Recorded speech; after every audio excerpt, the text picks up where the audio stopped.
Muy buen día para todos. Quiero iniciar agradeciendo a todo el comité organizador del 11º Encuentro Internacional sobre la Enseñanza del Cálculo, las Ciencias y las Matemáticas por permitirnos realizar nuestra ponencia sobre la implementación del método de Polya para la resolución de problemas matemáticos en 9º grado del Centro de Educación Rural La Fenicia. Los autores, quienes hablan, el licenciado Carlos Alberto Contreras Delgado y el doctor Freddy Jessy Villamizar Araque para la Universidad Nacional Abierta de Distancia, Pamplona Norte de Santander, Colombia. Iniciamos contextualizando el Centro de Educación Rural La Fenicia, que se encuentra bajo la modalidad de Escuela Nueva.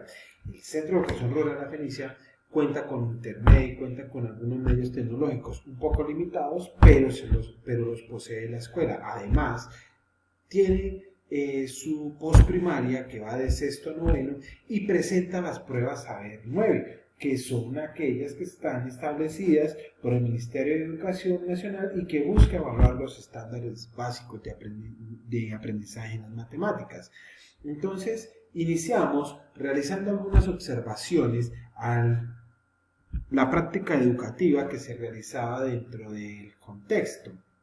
Entonces, vimos cómo en reiteradas ocasiones se repetían temas que se suponían que ya estaban vistos y que ya los estudiantes tenían un aprendizaje significativo. Entonces, las evaluaciones se hacen a través de modelos de pruebas saber. Entonces, los estudiantes presentaban dificultades a la hora de solucionar un problema. Entonces, dentro de los hallazgos que encontramos fue una comprensión lectora y el no saber cómo solucionar exactamente un problema. Entonces, esto nos llevó a plantearnos cómo podría el estudiante resolver un problema. Entonces, decidimos la resolución de problemas a través del método de Polya o modelo de Polya y los escenarios de aprendizaje propuestos por SmokeMouse.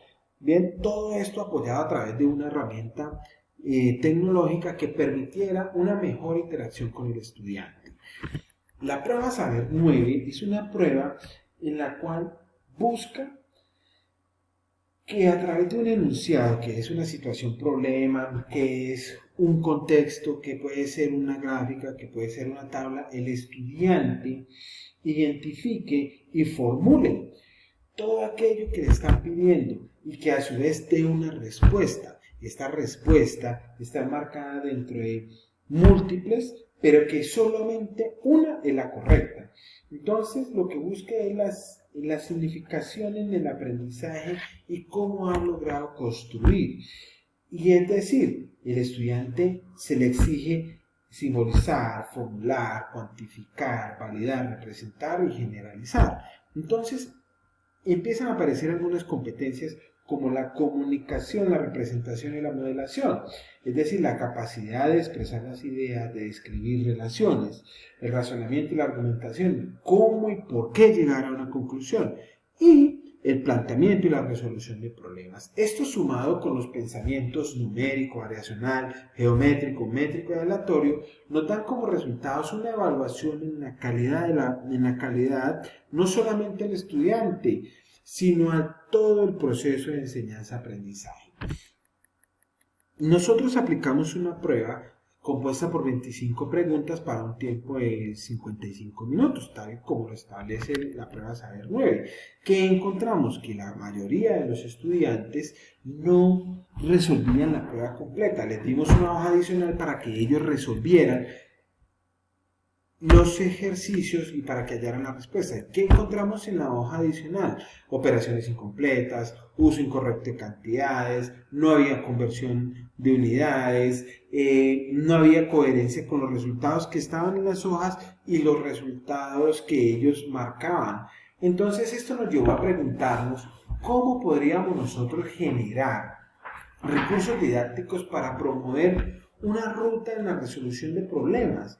Y también cómo podríamos nosotros aprovechar las herramientas tecnológicas para promover la resolución de problemas y sobre todo en tiempos de contingencia como el actual a través del COVID-19. Esto nos llevó a que nos planteáramos la implementación de una estrategia basada en el método de Polya y los escenarios de investigación de SmokeMouse para promover la resolución de problemas matemáticos de los estudiantes de secundaria mediados a través de recursos digitales.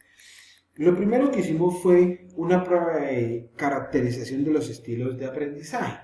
El instrumento utilizado fue el de Honey y Alonso, en el cual nos presentan 4 estilos de aprendizaje: el activo, el pragmático, el teórico y el reflexivo. Nuestros estudiantes predominan en el activo y en el pragmático, es decir, son personas que aprenden de forma animada, improvisan, descubren, se arriesgan, tienen su mente abierta, pero también les gusta actuar rápidamente, encontrar con seguridad las respuestas y resolver el ejercicio. Entonces, con base en esto, nos fuimos a los escenarios de investigación. Entonces, en el primer escenario lo que promovían era ejercicios mecánicos, ejercicios de ejercitación como tal.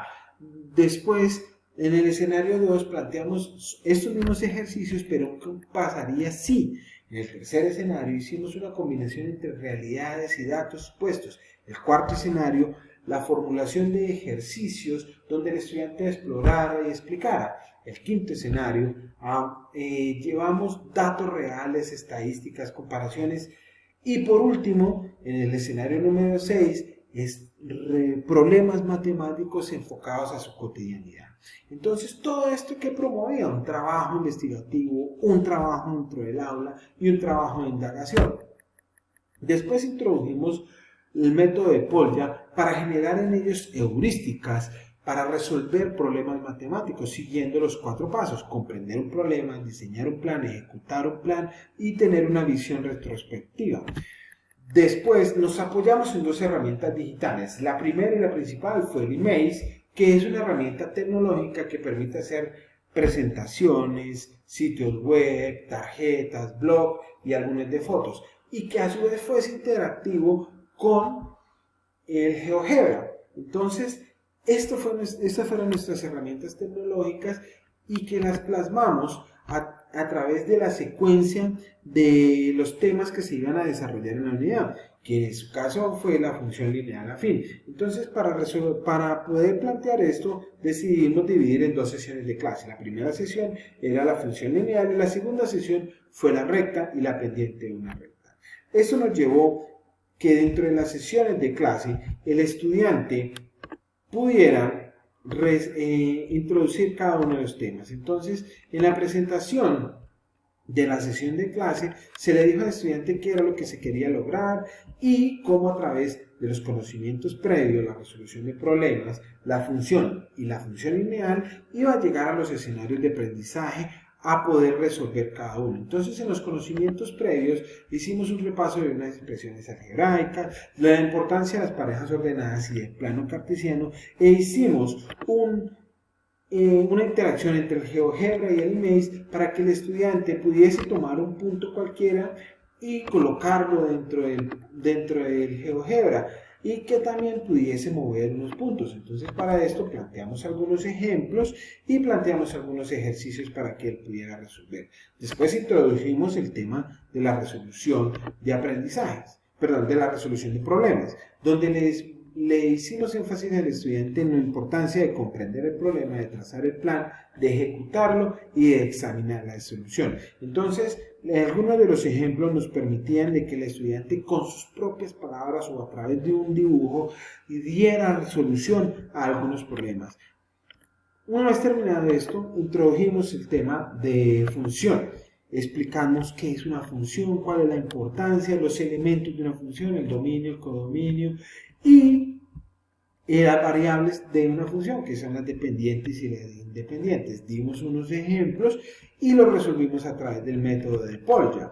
Después introdujimos la función lineal y la función afín, definiendo cada una de ellas y dando algunos ejemplos en los cuales se resolviera y se hallara la función lineal aplicando una tabla de valores y también una gráfica de cada una de sus funciones. Entonces, una vez todo esto, nos fuimos a los escenarios de aprendizaje. En los escenarios de aprendizaje llevamos lo que era un dominio, un rango, Y llama la atención el segundo escenario, que es la batalla naval. Entonces, donde el estudiante ubicaba algunos barcos dentro del plano cartesiano y jugaba con sus compañeros e interactuaba. También nos llama la atención los demás escenarios donde se presentaban variables reales, pero el quinto escenario nos llevaba a un contexto donde ellos veían cómo se capta el agua de un arroyo, se lleva a un tanque y después se lleva a la casa donde ellos habitan. Y presentamos también una situación de la vida real, es decir, una siembra, y de una siembra tomamos cuántos puntos se producen y cuánto podría obtener por la venta de esta siembra, cuáles eran sus variables dependientes y cuáles eran sus variables independientes. Una vez hecho esto, en la segunda sesión de clase hablamos sobre la recta. Entonces, en la recta hicimos lo mismo, hicimos la presentación, lo que queríamos que se lograra, hicimos un repaso por todos los conocimientos previos, el método de Polya, nuevamente, la función lineal, la función afín y los ejemplos de cada uno de ellos. Resolvimos un problema a través de la recta. Entonces, bueno, la recta, introdujimos el tema de la recta y los elementos de una recta, como es una pendiente a través de la elevación y el avance, y dijimos que la pendiente era igual a la elevación sobre el avance. Para todo esto dimos unos ejemplos, y en estos ejemplos hicimos las gráficas. En GeoGebra hicimos cómo hallar la pendiente de la recta y planteamos unos ejemplos de una semirrealidad donde él podía trazar un plan, podía comprender un problema, ejecutar un plan y por último revisar si me había quedado bien o me había quedado mal. Esto nos llevó ¿a qué? A una generalización en la ecuación de la recta y nos llevó a plantear los escenarios de aprendizaje. Entonces, de los escenarios de aprendizaje, todos cumplían de acuerdo con su característica, pero llama la atención el escenario 5 y el escenario 6, donde él en la cancha tomaba las medidas, tomaba algunos puntos y hallaba la pendiente y hallaba la ecuación de la recta. Y el escenario número 6, donde ellos en la recta que ven todos los días y que pasan, tomaban 2 puntos, les propusimos plantear un plano cartesiano y hallaron las pendientes. Entonces, todo esto, ¿qué nos llevó a nosotros? Esto nos llevó a que los estudiantes tuviesen algunos parámetros para la resolución de problemas. ¿Qué encontramos una vez hecho todo esto? Que cuando volvimos a aplicar una prueba de IFES, ellos ya empezaban a tener heurísticas del método de Polya. Además de eso, resolvían problemas de forma ordenada y se apoyaban mucho en el uso de tecnología. Entonces, todo esto, ¿qué nos llevó a concluir? Primero, que el trabajo docente no debe limitarse solamente sino a un aula y no debe limitarse solamente sino a su quehacer diario, sino que debe ser una retroalimentación en el día a día, donde el estudiante no solamente se mida a través de una nota, sino se mida a través de sus capacidades para resolver los problemas. Es muy importante los estilos de aprendizaje. ¿Por qué? Porque esto nos va a permitir que la práctica pedagógica sea muy concreta a lo que se requiere y que el docente sea un mediador entre el conocimiento y el alumno, donde se fomente la creatividad, donde se fomente la crítica, donde se fomente la innovación y que se refleje un aprendizaje significativo dentro de cada uno de los estudiantes. Los escenarios de aprendizaje son muy importantes y el método de Polya nos dieron y nos contribuyeron para que los estudiantes resolvieran mucho mejor sus problemas matemáticos y mucho mejor sus problemas cotidianos. Entonces, todo esto nos llevó a que el estudiante resolviera de una mejor forma sus problemas y lograra un aprendizaje significativo. Muchísimas gracias a todos por escuchar nuestra propuesta, por escuchar nuestra ponencia y muchas gracias a todo el comité de este encuentro en matemáticas.